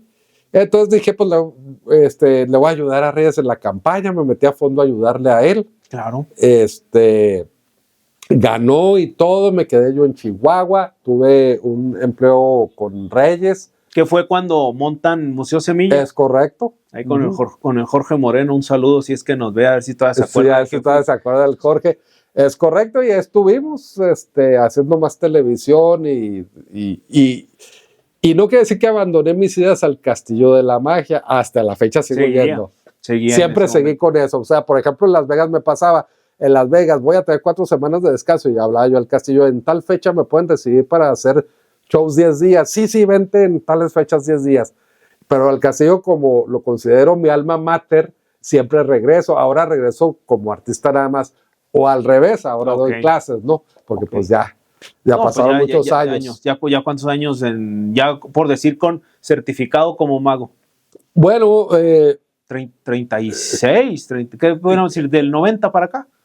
Sí, más o menos, ponle. 36 años. Exactamente, llevo 36 años actuando en el Castillo de la Magia. Entonces, son poquito más, eran como 38. Sí, como unos 38, 39. No, se hace que ya 40 años, porque mis primeros shows pagados, como 85, 86. Los hice cuando yo tenía 17. La primera empresa que me contrató también en Chihuahua fue una maquila que se llamaba Zenith. Sí, cómo no. Sí, y ahí hice mi primer show pagado. ¿Qué hacían? ¿Televisores, radios? Hacían televisores. Sí, la recuerdo. Entonces hace 40 años. Pues la edad que tengo yo. Sí. Oiga, mago, sigue activo como más en el mercado y en el nicho y en el rubro de donde quería estar usted. Sí. Ya un poquito más fuera del ojo público, como fue hace en los 90s, en los 2000s, ¿no? Es difícil el hecho de primero estar todos los reflectores y luego pues tiene la atención de todos, pero al fin y al cabo, pues cuando se va uno a dormir no se duerme con todos. Y me refiero más en el hecho de Las Vegas, de que, como usted lo dijo, todos somos amigos, todos somos aquí y estás acompañado y tienes la atención de todos, pero cuando se acaba la chamba, se va a la casa y te das cuenta que estás solo. ¿Cómo es ese golpe como de realidad para decir, ay, canijo? Porque no todos lo aguantan y es donde empieza el consumo de ciertas sustancias y demás. La adrenalina que te da el escenario no te la da nadie más. Es correcto. ¿Cómo afronta usted eso? Bueno, ya en general. En general, bueno, estar en el foco de atención como los ha tocado en algunas veces y luego ya no estarlo, creo que para mí al menos, porque yo creo que para las distintas personas también debe de ser distinto. Claro. Para mí en lo personal es un descanso. De hecho, por eso yo ya no quise mucho hacer muchas cosas en la ciudad, porque como aquí vivo y aquí me gusta vivir y aquí me quiero quedar, no quiero ser muy popular aquí ya ves, porque eso ya se vivió y a veces sí, en aquel tiempo pues tú sabes, iba a un restaurante, ya no podía hacer el restaurante, no. Hacía cualquier cosa y se notaba, eres demasiado observado. Y a veces quieres pues o sea, llevar una vida normal. Sí, pasar desapercibido. Pasar desapercibido. Porque la fama también tiene su costo y volvíamos a lo mismo. Vi al mago comprar un... No, y luego te inventan, sí, claro. Te ven platicar con alguien, nomás platicar y ya estás haciendo algo. No, sí. Tan negocios tú. Sí. No, sí pasa. Luego a veces, ¿qué? Juzgamos como vivimos o cómo vivimos. Entonces, como de invenciones también te inventan mil tonterías, ¿no? Que uno entiende, ¿no? Que hay que también aprender a vivir con eso. Pero vamos a remontar a lo del Canal 9. Sí, ya había una situación en que la verdad era muy difícil hasta estar en un restaurante, ¿no? Sí, era claro. muy, muy difícil. Y no para usted, a veces hasta para sus acompañantes. Vivimos acompañantes, ¿no? O sea, ya me decían mis amigos, ya, cabrón, ya.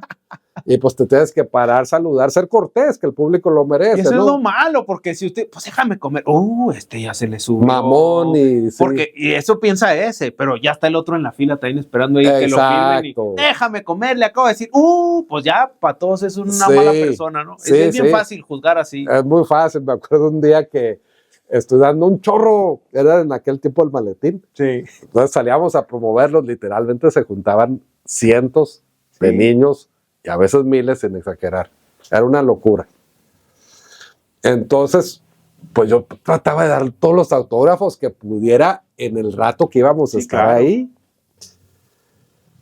Entonces un día me acuerdo que ese día, como decimos, me dejé caer, le digo yo a la gente que me acompañaba, no, ahora sí les vamos a dar a todos, le dije, a todos. Fórmenmelos. Ponle que si eran algunitos, ponle que han de ser unos 700, 800 niños esa vez. Y pues los niños muy entusiasmados. Entonces, pasa de que me hablan del canal. Oye, Alfredo, pues que no vas a llegar. Bomberazo. Sí, que no vas a llegar y que no se ve. Con toda la razón. Le dije, no, ahí voy. Es lo bueno que estaba relativamente cerca. Entonces, sí me faltó de darle autógrafo. De los 800 niños, ponle que no se los di a 100, pero sí a 700. Y sudas, ¿eh? Sí, no, claro. No, pues ya me tragaban. Faltaron 100.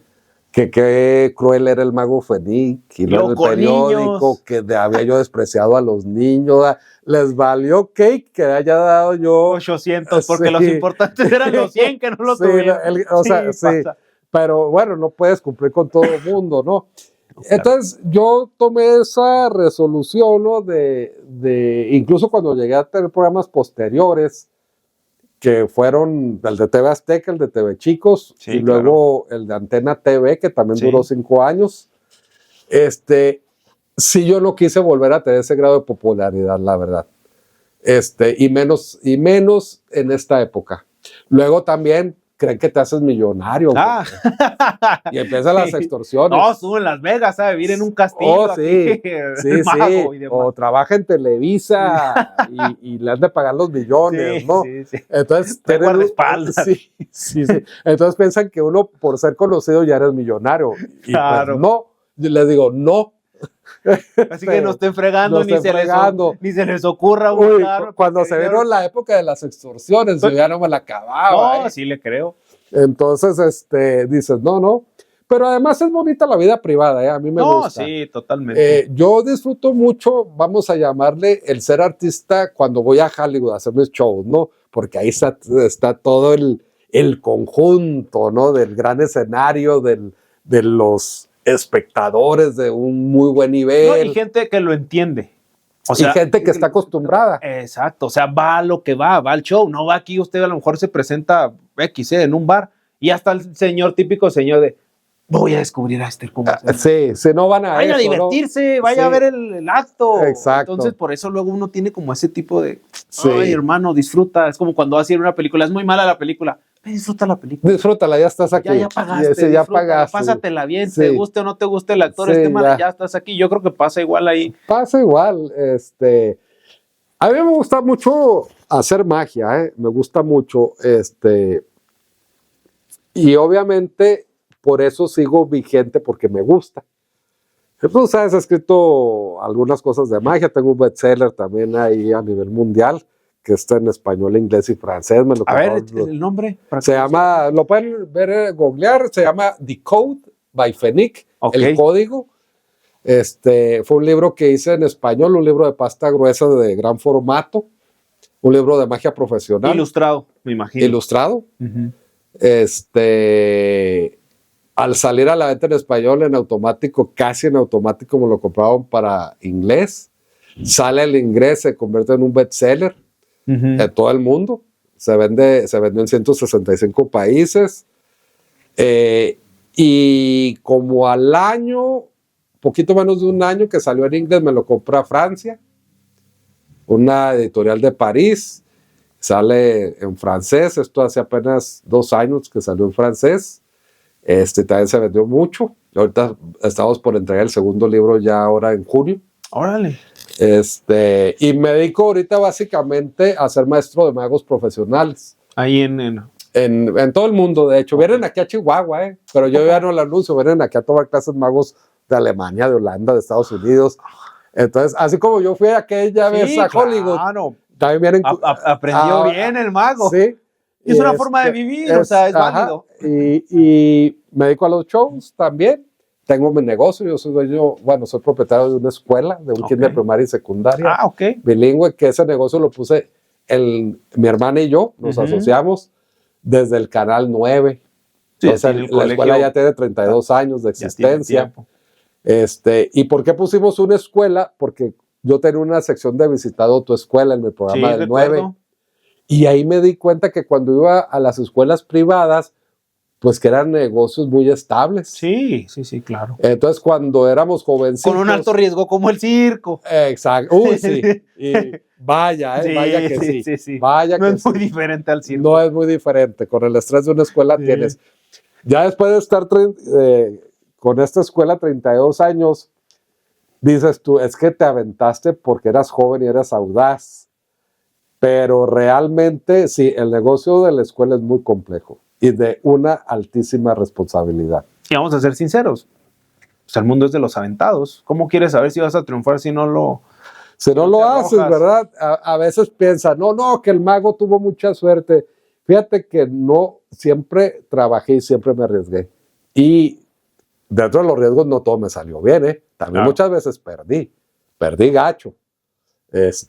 Muchas veces anduve, que después de épocas buenas, luego andar contando literalmente monedas ya casado y con bebé, ¿me entiendes? Sí, literalmente. Sí pasa. Entonces, no todas son buenas, claro, porque tuve épocas de andar sin ni un peso en la bolsa y sin ningún contrato, después de haber hecho cosas importantes, ¿no? Claro. Pero es un proceso de aprendizaje. Afortunadamente, hace muchos años que eso ya no pasa, porque vas aprendiendo. Vas aprendiendo a cómo manejar la vida, vas aprendiendo cómo manejar tu profesión, vas aprendiendo a no abusar de tu profesión, ¿verdad? Entonces, te vuelves más organizado, a lo mejor menos audaz, pero sí con una vida mucho más estable. No, y de cierta manera tener satisfacción en lo probé, no sucedió, pero ya no me cuentas. Exacto. Y al fin y al cabo eso es la vida. Dicen que necesitas caer como 7 veces y te levantas las 8 veces, pero para que tengas un buen éxito, ¿no? Necesitas pasar por muchos tropiezos para poder ahora sí que en una generar éxito. Ya para cerrar, yo creo que esta pregunta era al inicio. ¿De dónde viene el nombre? Ok, el nombre está muy fácil, mira. Cuando yo tenía 16 años, yo ya estaba haciendo mis pininos para hacer shows.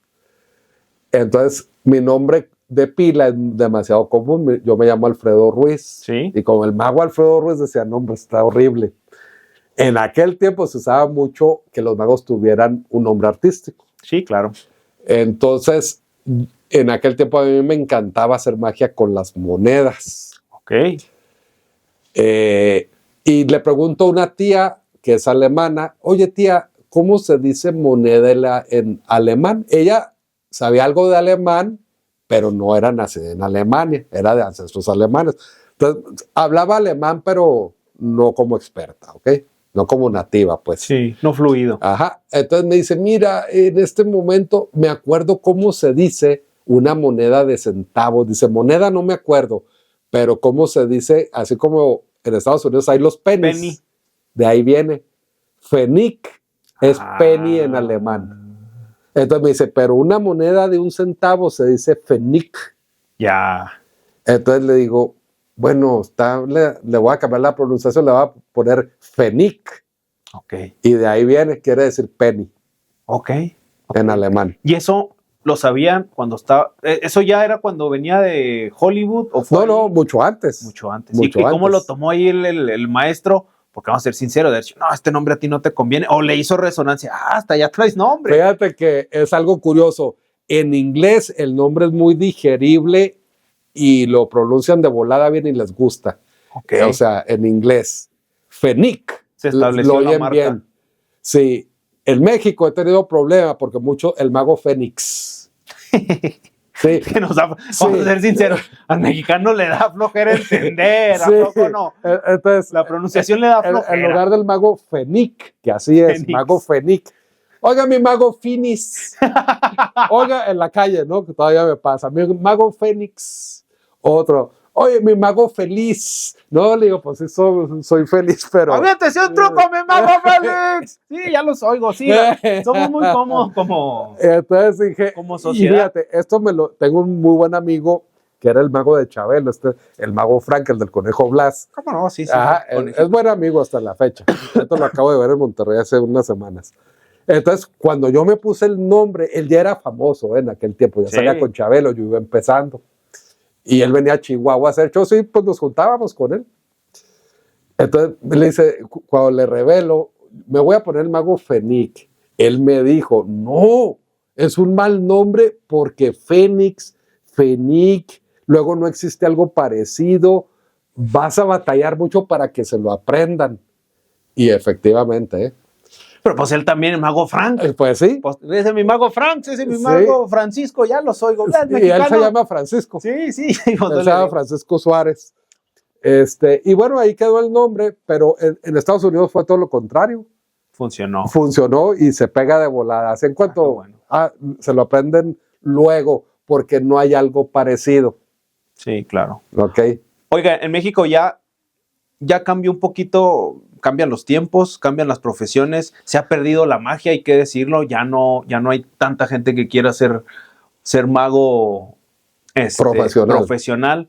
¿Qué onda? ¿Cómo estamos ahorita en el mercado de México? Ya no digamos Chihuahua, decimos que es un mercado difícil, pero ¿cómo andamos en Chihuahua en esa cuestión?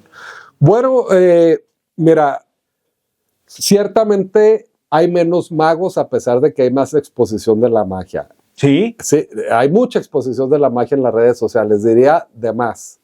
Sin embargo, magos profesionales preparados son muy pocos, porque ahora el mago aprende en YouTube y eso no está bien. La magia se debe de aprender de un tutor profesional si la quieres llevar al mejor nivel. Okay. Si quieres ser un mago ahí de la bola, pues aprende los tutoriales cotorreo de YouTube, ¿no? En el cotorreo. Y en cantidad de magos, sí hay menos hoy en día, curiosamente. Hay más afición, fíjate lo que te voy a decir. Hoy en día hay mucho más afición hacia la magia, pero yo creo que 4 veces más. Okay. Pero magos ejecutantes profesionales hay muchos menos. Ok, entonces la tendencia va a la baja. La tendencia va que si el mago se pone listo para trabajar como mago profesional y ofrece sus servicios, yo pienso que tendría mucho trabajo ese mago, Okay. porque hay poca competencia. Sí, poca oferta de magos. Ajá, hay poca oferta de magos, tú has dicho. Entonces yo digo que, por ejemplo, aquí en Chihuahua antes éramos 20 magos o más, cuando yo fui joven. Sí. Ahorita magos profesionales, pues yo creo hay 2 y son semiprofesionales porque en realidad hacen otra cosa, ¿no? Y hacen un poco de shows. Yo quizá vuelva a la magia un poquito más expuesto en Chihuahua un ratito. Okay. Lo he estado pensando. Pues si no estaría de más, digo, la marca está establecida ya en la gente. Sí, estoy pensando porque sí trabajo en Chihuahua, principalmente la industria maquiladora me contrata, pero son shows muy privados, nadie se da cuenta más que la maquila, ¿no? Entonces, ahí es, ahorita vamos a decir, mi mercado, me dicen, oye, ya no te presentes en Chihuahua. Sí me presento, nomás que son shows privados para empresas. Pero a lo mejor he estado redondeando, a lo mejor en el verano hacemos algo en Chihuahua para el público, en un buen centro nocturno. Trabajar la cuestión de la nostalgia. Eso puede funcionar. Y mete los sentidos contrarios, y lo mete el Inge Rivera, y luego ya, pues, el programa como lo tenía. Claro. Que ahí se presentaba la banda esta de sentidos contrarios. Sí, cómo ¿verdad? no. Pues Zaperan Domínguez. Lalo Domínguez y su hermano. ¿Cómo no? Sí, cómo no, pues sentido contrario tuvo su lugar en nuestra juventud, cómo no. Sí, que estuvo allá en las esferas ahí de Televisa. Y estuvo en México, valores juveniles. Estuvo en Valores Juveniles, exhibieron su video en Televisa a nivel nacional. Sí. Y tuvieron 2 canciones, por cierto, muy comerciales. Sí. Y tuvieron su momento también. Desafortunadamente, pienso yo que les pudo haber ido mejor, pero a veces en Televisa las cosas no son tan fáciles. Entonces, o no eran tan fáciles. Sí, ya sabrá ahí los negocios que traerían. A lo mejor había que exponer a otros y demás, o no le vieron, no son rockeros, son muy fresones. Ya eso no lo sabremos, pero pues hay que reconocer que la plataforma que le dio el Canal 9 en su programa, pues prácticamente los puso en el mapa, ¿no? Sí, los puso al menos aquí, ¿no? Y a mucha gente la puso en el mapa el Canal 9, porque fíjate que el Canal 9 pegó bastante. Sí, cómo no. Penetró mucho, era un canal fresco con relación a lo que se había visto en Chihuahua, y creo que fue el momento también, porque tampoco, como te dijera, tuvimos una gran ventaja. Yo no digo que fuimos la gran sensación, no, pero nuestra ventaja fue que no había internet. O sea, o veías la tele en aquel tiempo. Sí, no había otra, pero sí fue un parteaguas. Pero fue un parteaguas, claro, porque innovamos la tele tradicional, lo que era la tele tradicional, la que se había visto pues hasta ese momento en Chihuahua. Sí, claro. Sí la innovamos en una gran medida, pero tuvimos la ventaja de todavía no competir con redes sociales. Si yo me pongo a pensar de una manera humilde, ¿qué hubiera pasado si hubiéramos hecho lo mismo hoy en día? Pues yo la verdad dudaría que hubiéramos pegado así. Sí, claro. No, digo, por algo pasan los sucesos en su tiempo establecido, y si pasó. Y eso nadie lo puede borrar, ¿verdad? Exactamente, porque en Mago Fénix nomás va a haber uno. Sí. Ya para despedirnos, sus redes para que lo sigan, por ahí veo que sube videos de magia en Instagram y en el Facebook, no sé si ande ya en TikTok. Sí, también, en TikTok ahí tengo como 300 videos. Platícale a la gente cómo lo pueden seguir. Pues nos pueden encontrar en Facebook, el Mago Fénix, igualito. Es más, todas se llaman así, en Instagram, y en TikTok. Ok. Busca el Mago Fénix y ahí se van a encontrar fácil unos 400 videos de magia actual, enfocados casi todos a la cartomagia y magia de cerca, y les van a gustar, están muy padres. Y no cualquier magia que se hace en los Estados Unidos por la sede de la magia mundial. ¿Me dice el nombre de la universidad? La academia se llama The Academy of Magical Arts, y la sede está dentro del Magic Castle de Hollywood. Para que vean que no es cualquier mago aquí el Mago Fénix. ¿Algún mensaje que le quiera dar a la gente? ¿Algo que se nos quede ahí ya aprovechando las cámaras? Bueno, pues primeramente agradecerte a ti la invitación, agradecer la atención de la gente que nos está viendo en este momento, y pues si vale por mi parte dar algún mensaje, yo les podría decir solo algo que a mí me funcionó en la vida y me sigue funcionando, es nunca dejes de intentarlo.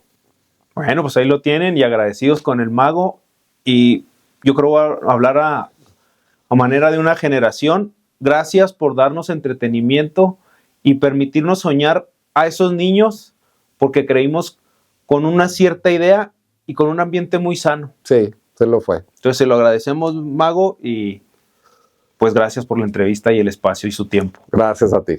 Gracias.